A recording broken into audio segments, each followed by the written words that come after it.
Israel Hamas युद्ध के बीच मंगलवार को गाजा पट्टी में अल हली अरब अस्पताल में कई धमाके हुए, जिनमें कम से कम 500 लोगों की मौत हुई है। जाने पूरी खबर एनबीसी भारत की इस खास रिपोर्ट में।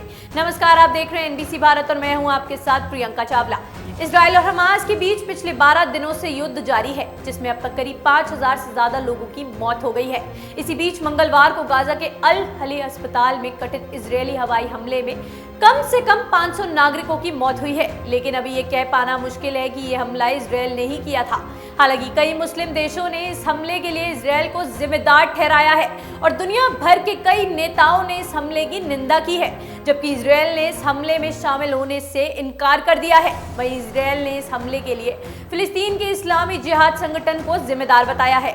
बता दें कि इजरायल के प्रधानमंत्री बेंजामिन नेतन्याहू का कहना है कि पूरी दुनिया को पता होना चाहिए कि ये गाजा हमले में बब्बर आतंकवादी थे। उन्होंने गाजा में अस्पताल पर हमला किया था, ना कि इजरायली डिफेंस फोर्स ने। उन्होंने कहा, जो लोग हमारे बच्चों को मार रहे थे वो अब अपने ही बच्चों को मार रहे हैं। फिलिस्तीन का कहना है कि नेतन्याहू झूठ बोल रहे हैं और फिलिस्तीन इस्लामिक जिहाद ने इजरायल के आरोपों को खारिज कर दिया है।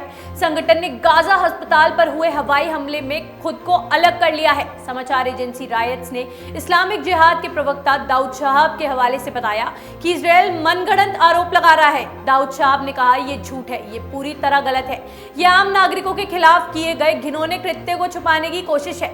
हालांकि अब सवाल ये उठता है कि 500 मौतों के लिए कौन जिम्मेदार है। ये सवाल इसलिए क्योंकि इजरायल और हमास दोनों ही इस हमले के लिए एक दूसरे को कसूरवार ठहरा रहे हैं और इस हमले के बाद से आरोप प्रत्यारोप का दौर जारी है।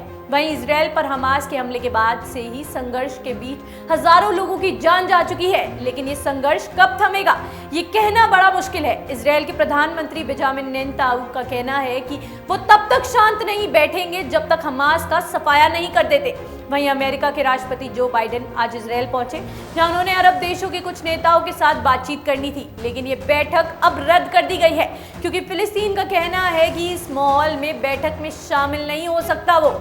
अगर ये कहा जाए कि इस हमले ने इजरायल को अपनी रक्षा के अधिकार के लिए समर्थन जुटाने में अमेरिका के नेतृत्व वाले राजनीतिक प्रयासों को पटरी से उतार दिया है, तो ये गलत नहीं होगा। हालांकि आने वाले दिनों में स्थितियां और बिगड़ सकती हैं। देश दुनिया की तमाम बड़ी खबरों के लिए देखते रहे एनबीसी भारत। अगर आपको हमारा ये वीडियो पसंद आया हो तो इसे लाइक करें, हमें कमेंट सेक्शन में अपनी राय जरूर दें और हमारे चैनल को सब्सक्राइब करना ना भूलें। धन्यवाद।